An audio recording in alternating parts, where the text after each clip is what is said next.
One afternoon, I received a call from an unusual person. It was Yvonne, my former best friend who had stolen Ken from me 10 years ago. Reluctantly, I decided to answer the phone. Then, without much of a greeting, Yvonne blurted out something astonishing. I had twins. I'm expecting a baby shower gift of $36,000 from you. How dare she, after stealing my happiness, ask for such a thing? Dark emotions surfaced, but thanks to Andrew, who was looking at me worriedly, I came back to my senses. That's right. I have Andrew now. Yvonne, awaiting my response without saying anything, urged me to reply. I answered her in a cheerful voice.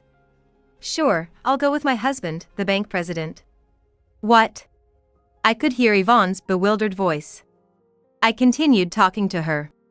I've remarried. Why didn't you tell me? Obviously. I didn't want you to interfere again. We're best friends, aren't we? Yvonne screamed about how heartless that was, but I just smiled sweetly. And then I slowly replied to her words. You were the one who betrayed me first. Yvonne was at a loss for words. I unilaterally hang up the phone and tell Andrew by my side what happened. Then, we decided to carry out a revenge plan. My name is Shelley Stone.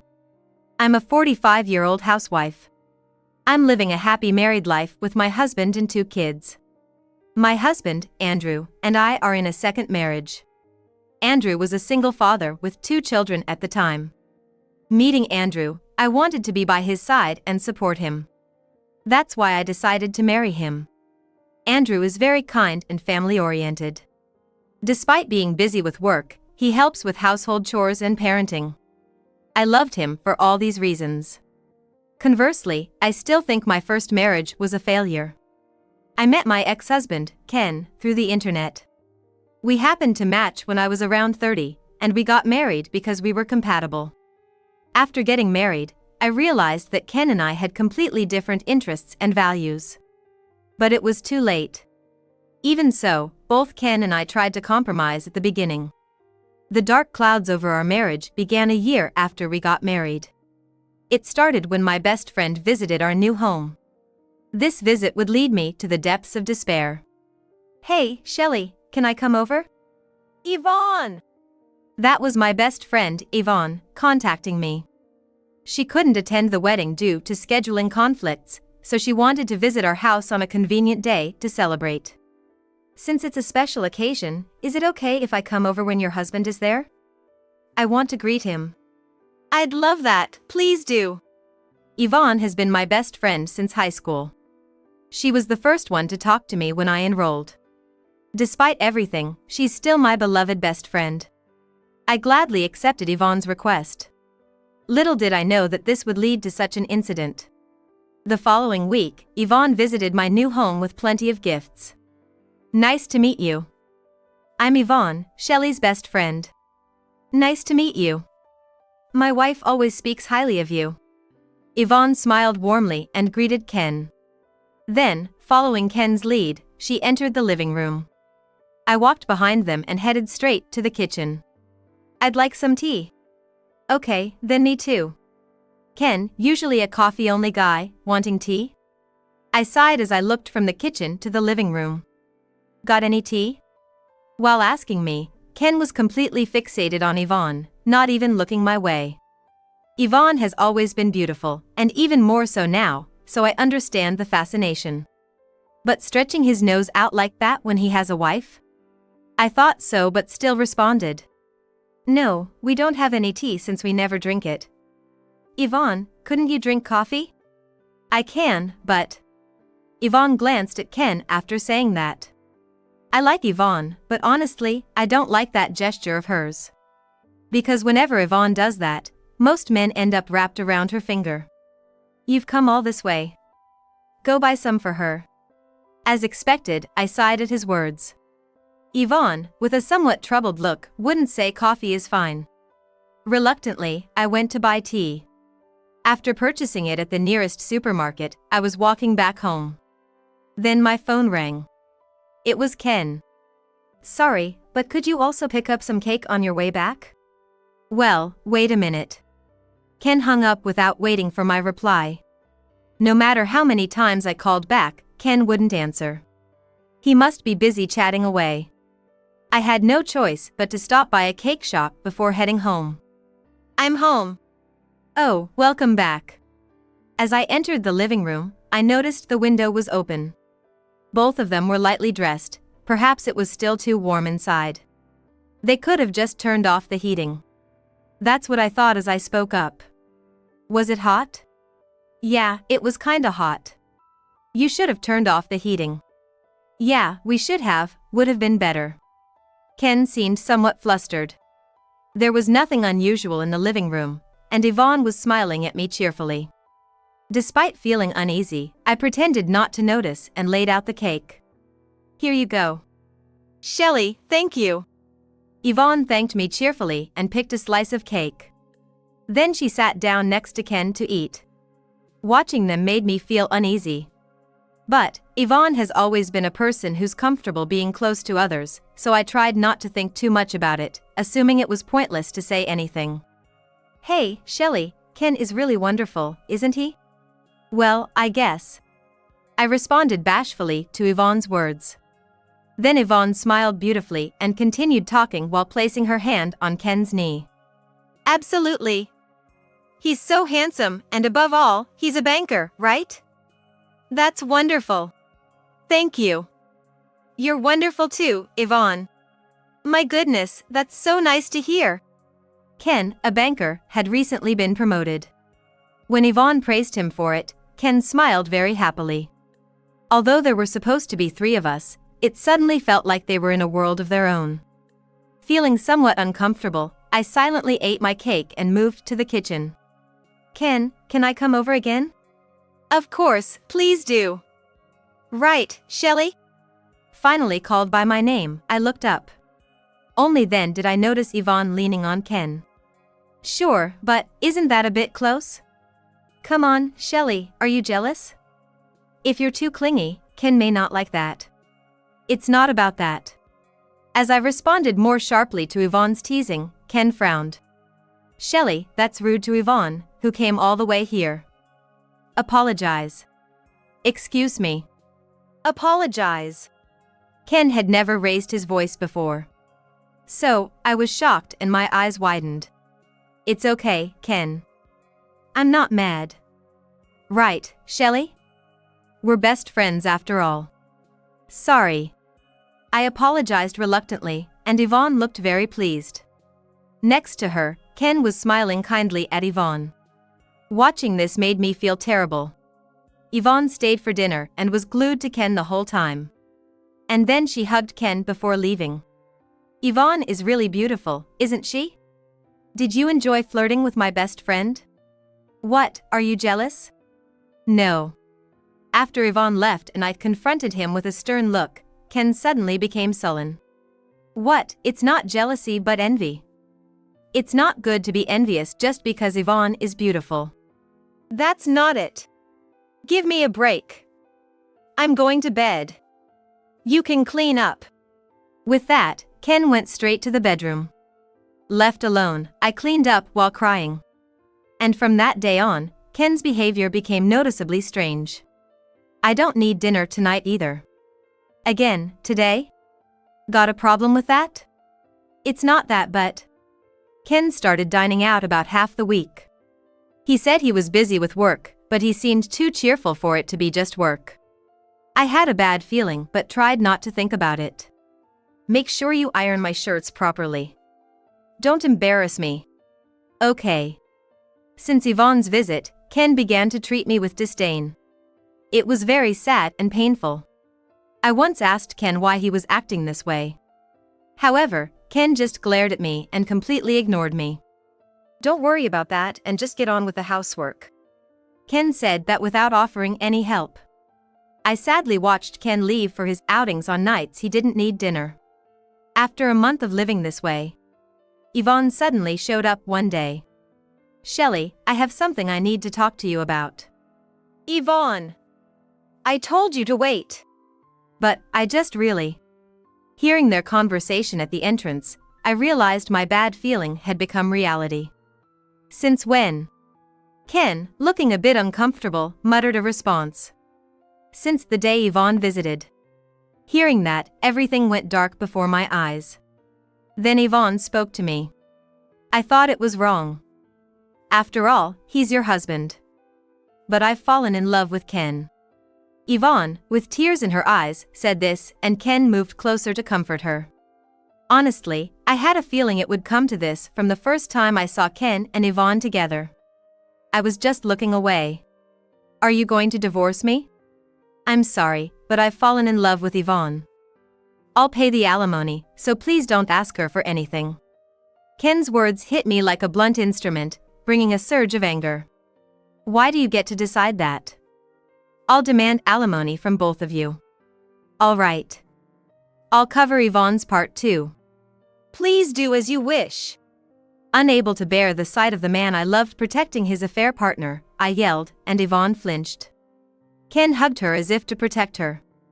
I felt like I was losing my mind. Soon after, I divorced Ken and moved away with the alimony from both of them. I heard through the grapevine that they got married quickly, and while I wallowed in sadness, I also started a new life. Luckily, I found a job quickly. As I got accustomed to the work, I also found a new boyfriend, and gradually, I stopped thinking about Ken and Yvonne. My new boyfriend, Andrew, is a very kind man. Andrew is divorced with 2 children. Despite being busy with work, he's fully committed to parenting, and I completely fell for him. Andrew loves me wholeheartedly. He introduced me to his children early on, and they also got along well with me. After dating for about 3 years, we got married. Surrounded by blessings from everyone around us, I quit my job to support him as a full-time housewife. I was living very happily, without a thought of Ken and Yvonne, enjoying a smooth-sailing marriage. However, trouble always comes when you least expect it. One afternoon, I received a call from an unusual person. It was Yvonne, my former best friend who had stolen Ken from me 10 years ago. Reluctantly, I decided to answer the phone. Then, without much of a greeting, Yvonne blurted out something astonishing. I had twins. I'm expecting a baby shower gift of $36,000 from you. How dare she, after stealing my happiness, ask for such a thing? Dark emotions surfaced, but thanks to Andrew, who was looking at me worriedly, I came back to my senses. That's right. I have Andrew now. Yvonne, awaiting my response without saying anything, urged me to reply.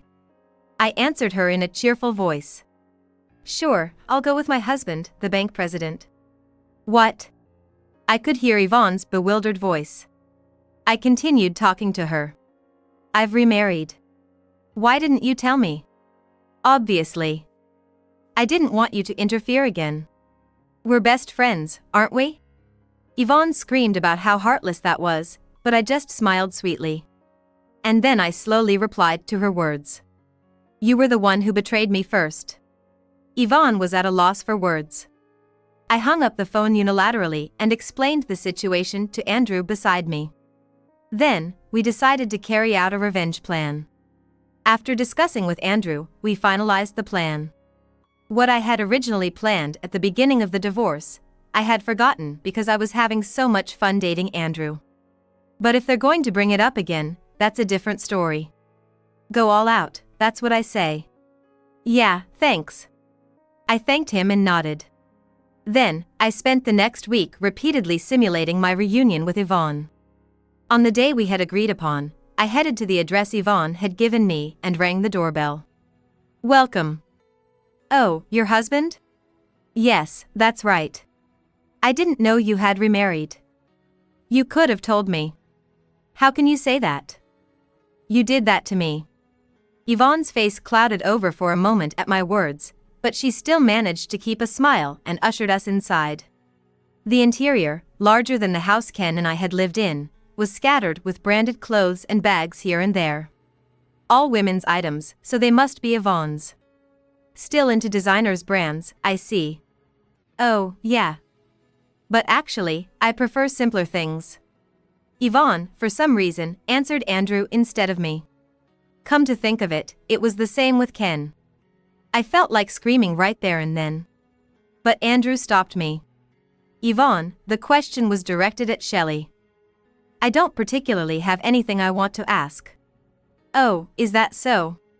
Yvonne looked deflated, her momentum broken. Just seeing that made me feel a bit gleeful. Thank you. You're welcome. Andrew said with a smile, and I could trust him as my greatest ally. And as we entered the living room, there was Ken, lounging comfortably, who looked up and was surprised to see me. Shelley. Why are you here? Why? Because Yvonne invited us. What? Yvonne, why did you invite them? Ken looked confused. And then, seeing who was behind me, his surprise grew. The president. Why are you with Shelley? I remarried. He's my husband. What? You remarried? Ken kept comparing me and Andrew, his behavior rudely incredulous. Andrew's brow furrowed at Ken's impertinent attitude. Do you have a problem with my wife? No, not at all. Ken straightened up, his response pitiful. Yvonne, perhaps thinking the same, sighed dramatically. But that wasn't the end of it with Yvonne. Nice to meet you, Shelley's husband. I'm Yvonne, Shelley's best friend. Yvonne leaned towards Andrew as she said this, but Andrew dodged. Still, Yvonne persisted. You're handsome. What's your name? I have no intention of telling you. Oh, come on, don't be cold. Yvonne reached out and touched his arm. That's when he knocked her hand away. Ouch. Yvonne. President, what are you doing to my wife?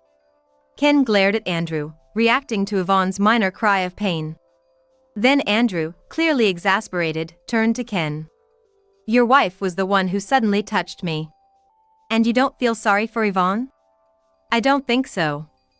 Rather, I think she should reflect on the lightness of being married and then trying to touch another man so easily. Yvonne's face turned bright red at Andrew's words.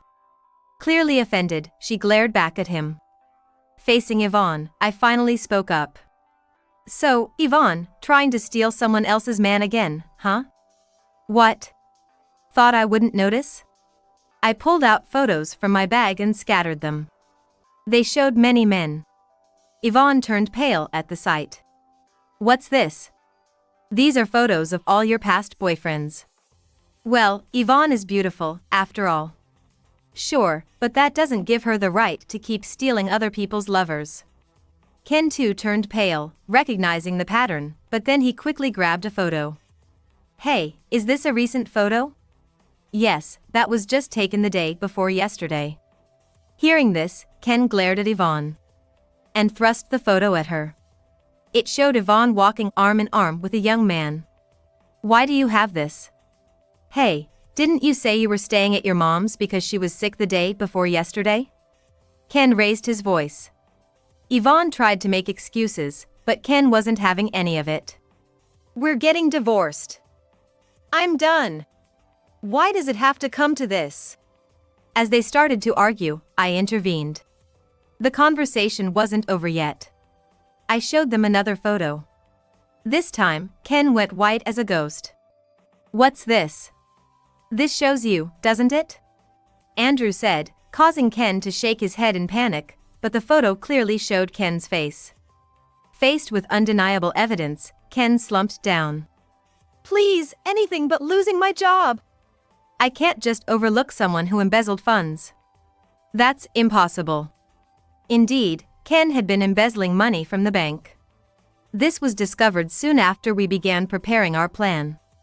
It was when Andrew hired a detective.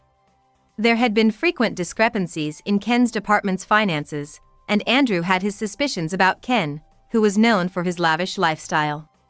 As a banker, not only did you hurt and abandon my wife, but you also damaged the bank. That's a disqualification. I'm sorry. I needed the money. I'll pay it back. If it were that easy, we wouldn't need the police. At Andrew's words, Ken collapsed to his knees in despair. Yvonne, looking down at Ken, regarded him as if he were trash. Talking about a salary increase recently, that was a lie? It's because you keep buying all those high-end stuff. It's your fault for not earning a proper salary as a banker, isn't it? What a loser! How dare you? Ken glared at Yvonne. But Yvonne, thinking she was in the superior position, wasn't fazed at all. To her, I handed a document. Not something someone in debt should be saying, right? How do you have that? If you borrowed from a legit place, the interest wouldn't have ballooned like this. Tough times ahead, huh? After saying that to Yvonne, I made a phone call. Then, after finishing the call, I turned to speak to Yvonne. Yvonne was always popular, wasn't she? And what about it? But did you know, actually no one liked you? What? Yvonne looked at me with a puzzled expression. In truth, Yvonne was really disliked during our school days. Sure, she was popular with the boys because of her pretty looks. However, her bad attitude and habit of stealing other people's boyfriends made her resented by the girls. As I explained this, Yvonne, seemingly unaware, twitched her mouth. People said you were popular or unapproachable, but really, you were just disliked and kept at arm's length. That's a lie! To prove it, nobody invited you to their weddings, did they? Yvonne looked taken aback at my words. I had thought of her as my best friend and never expected her to make a move on my partner, so I had invited her to my wedding. She hadn't been able to attend, but if she had, I might have been criticized by other friends. I shuddered at the thought, now in hindsight. But Yvonne seemed too preoccupied to care about how I felt. That's a lie. I was popular, beautiful, unapproachable. Yvonne mumbled to herself, honestly creepy. After a moment, she suddenly looked up at Andrew and tried to lean on him. Andrew, I'm beautiful, right? Andrew silently dodged her. Angered by his reaction, Yvonne reached out and grabbed him. Why are you avoiding me? Because it was repulsive. Repulsive. Yes, like a witch. Yvonne, completely losing her composure, was frantic. Watching this, I thought Andrew's words were quite apartment. Andrew continued, unflinchingly. My wife is more beautiful than you, so I would never be swayed by you. Me, less beautiful than Shelley? Impossible. No, it's a fact. In terms of the beauty of the heart and appearance, my wife is the best. Andrew's words brought tears to my eyes. However, Yvonne was outraged at being told I was more beautiful. Shelley is more beautiful than me. Are you blind? Then, it's your mind that's messed up. What? Andrew's taunts kept coming, and Yvonne snapped back. Amidst this back and forth, the doorbell rang. Seeing the visitor, Yvonne turned pale. No. No, this can't be happening. Good luck paying back your debt. No! As Yvonne screamed, the door opened, and some menacing-looking people entered. They flanked Yvonne and took her away, somewhat forcibly. Ken watched, trembling, making no move to save his beloved wife. Seeing Ken's inaction, I thought to myself that divorcing him was truly the right decision. It hurt, and it was hard, but thank you for being swayed by Yvonne. Such indecent thoughts seemed to show on my face. Ken glared at me. What's so funny? Nothing. Just realizing that this is what they mean by you reap what you sow. If it weren't for you, I could have been happy. No way. You two are both in a debt hell. Unable to argue with my words, Ken grinded his teeth in frustration. To such a Ken, I smiled and handed him a thick envelope. What's this? It's the baby shower gift. The $36,000 Yvonne asked for. Aren't you going to show me the kids? The kids are at my parents' house today. Wait, $36,000? Yes, it's like saying pay back the alimony, isn't it? Indeed, the amount of $36,000 was the alimony Ken and his group had paid me at the time. Yvonne, burdened by debt, probably intended to use it to pay off her debts. The reason she left the children at Ken's parents' house was because Yvonne never intended to show the children to us in the first place. I then dropped another bombshell. Well, it would be good if those kids were really yours. What do you mean? Ken's face turned pale as he grasped the meaning of my words. If Yvonne's affair before getting pregnant was with the man in the photos, it's highly likely he could be the father. Ken seemed to realize this. But Yvonne said they look like me. Well, she wouldn't want to get caught, would she? All your words could be lies too. What? I don't have time to lie, and I never wanted anything to do with Yvonne if she hadn't called me. As I cut down Ken's words each time, his momentum gradually faded. I pressed further. This is a test result from a while back. Test result. Yes, I had it reissued from the hospital. The document I produced was from a gynecological exam Ken had undergone while we were married. It contained certain words. Natural pregnancy is difficult. Yes. That's why when I heard about the twins, I remembered this. Ken was shocked as he looked at the test result. I had intended to discuss the results with him, but Yvonne visited our home the day before I could tell him. Are those kids not mine? With high chance, not. Why bring this up now? Is this revenge? Ken said something so obvious, I just smiled back at him. Then Andrew spoke up. You'll be on house arrest from tomorrow. We'll send a notice. Expect to be dismissed. Wait, please! Anything but dismissal. Ken was still saying such things even now. Andrew returned Ken's plea with a cold look. And then made a phone call. Hearing the name of the person Andrew called, Ken went pale. Calling the manager. I've told them to thoroughly investigate your case. Ken fell to his knees, pale as a ghost. And muttered quietly. It's all over for me. Yes, your career as a banker is over. Not just as a banker, but with all the debt remaining, his life might be over too. I thought so, but Ken probably knew that best. Lacking the energy to glare at me anymore, Ken started apologizing to Andrew on the ground. I am so sorry, please don't fire me. I already told you that's inevitable. Rejected sharply by Andrew, Ken then turned to beg me. So he still wanted to be a banker that badly. I was somewhat impressed in a way. While bowing to me, Ken dared to ask. Shelley, I'm truly sorry. Can you ever forgive me? Is that because you think if I forgive you, you won't be fired? That's part of it. I'm astonished. Affirming his intent, I sighed. And then I made it clear. Even if I forgive him, it doesn't erase the fact that you embezzled money, and in the first place, my husband doesn't mix his public and private life. So, that's it. Did Ken think he was hanging by a spider's thread? He wore an expression of despair. Leaving a speechless Ken behind, Andrew and I left the scene. Afterward, I heard that Yvonne sent a divorce petition. Ken signed it, relinquishing custody as well. It turned out the twins Yvonne had were indeed from her affair, becoming the talk of the bank. I received an apology from my former in-laws. Though we were estranged during my marriage, it seems they were only watching from a distance. Now, I hear Ken has become a shell of himself, confined to his room at his parents' house.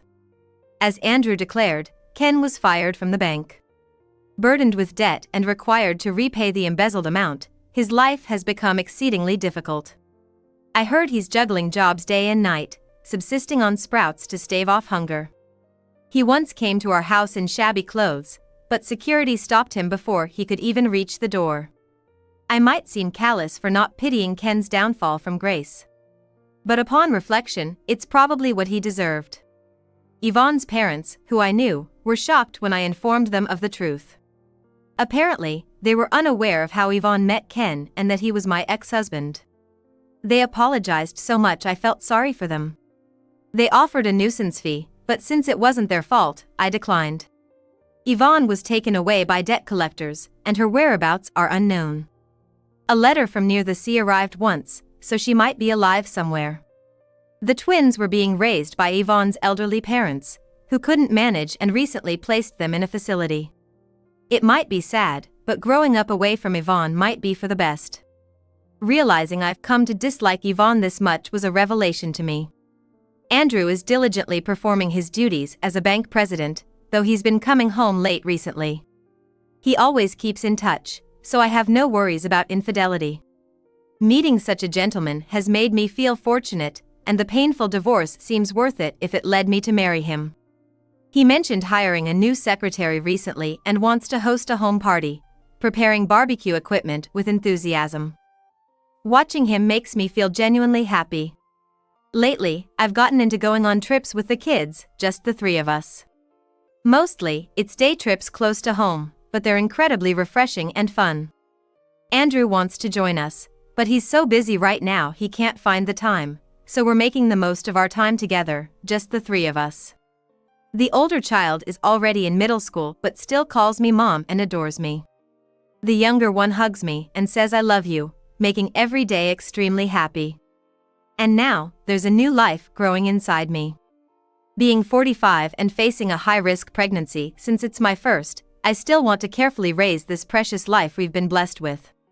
The kids are looking forward to having a much younger sibling, so we plan to decide on the baby's name together as a family of 4 soon. If it's a girl, I'm not letting her marry off. Oh, you're getting ahead of yourself. We've decided not to determine the baby's gender until birth, accepting Andrew's suggestion, so we don't yet know if it will be a boy or a girl. Thanks to that, we spend every day talking about what it will be like if it's a boy, if it's a girl, imagining our future. There have been hard days, but the happiness I feel now overwrites them, and I am truly happy. I feel like the future looks bright. With these thoughts, I gently stroked my belly.